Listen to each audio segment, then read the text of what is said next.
सात रंग इंडिया में आपका स्वागत है। मैं हूं कुमार अनिल। 2014 से 2022 तक 8 वर्षों तक देश में एक ही तरह की हवा चल रही थी। विरोधी दल के नेता पार्टी छोड़ छोड़कर भाजपा की तरफ जा रहे थे। इसे आप मोदी हवा भी कह सकते हैं। 2023 में हवा उल्टी बहने लगी है। हवा पलट गई है। पहले कर्नाटक, फिर मध्य प्रदेश, छत्तीसगढ़ और अब बिहार में एनडीए में भगदड़ मच गई है। पूर्व मुख्यमंत्री जीतन राम मांझी की पार्टी हम की पूरी मधुबनी जिला कमेटी ही जदयू में शामिल हो गई है। जिला अध्यक्ष सहित कमेटी के लगभग आधे सदस्य उसी बिरादरी से हैं जिस बिरादरी से जीतन राम मांझी हैं, अर्थात मुसहर जाति। जिला कमेटी ही नहीं, सारे प्रखंड के अध्यक्ष भी नीतीश कुमार में आस्था जताते हुए जदयू में शामिल हो गए। इसका क्या अर्थ है? यह जीतन राम मांझी के कमज़ोर होने से कहीं ज़्यादा भाजपा के कमज़ोर होने का प्रमाण है। प्रधानमंत्री नरेंद्र मोदी के कमज़ोर होने का प्रमाण है। कैसे? यही आगे हम चर्चा करेंगे।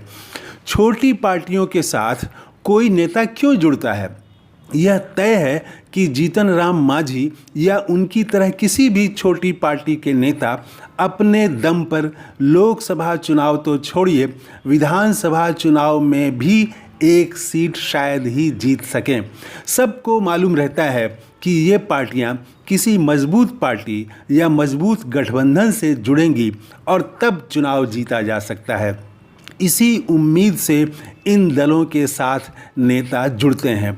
इसके विपरीत छोटी पार्टियों में भगदड़ तब मचती है जब इसके नेताओं को लग जाता है कि पार्टी चुनाव जीतने नहीं जा रही या कमज़ोर अथवा गलत गठबंधन का हिस्सा बन गई है। तब भगदड़ होती है। नेता जान जाते हैं कि अब इस पार्टी में भविष्य नहीं है। मधुबनी में जीतन राम मांझी की पार्टी के साथ यही हुआ। हाँ, चुनाव जीतने हारने के अलावा वैचारिक मामला भी कभी कभी होता है।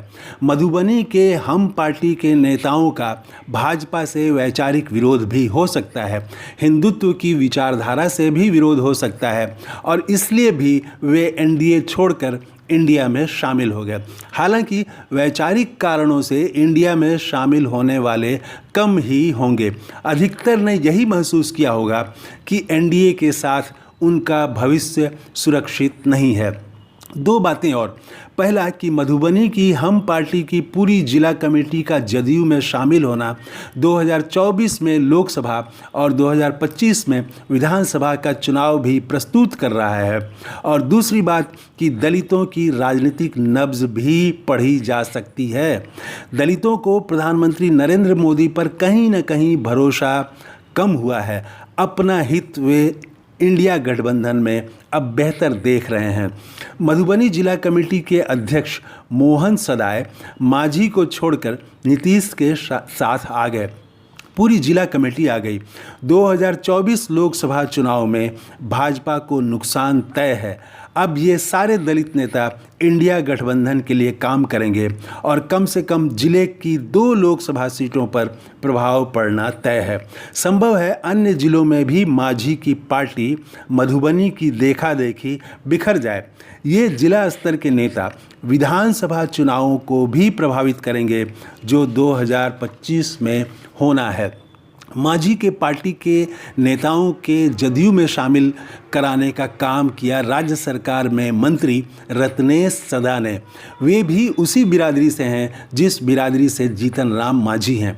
इस मिलन समारोह में भाजपा पर दलित विरोधी होने के आरोप लगे।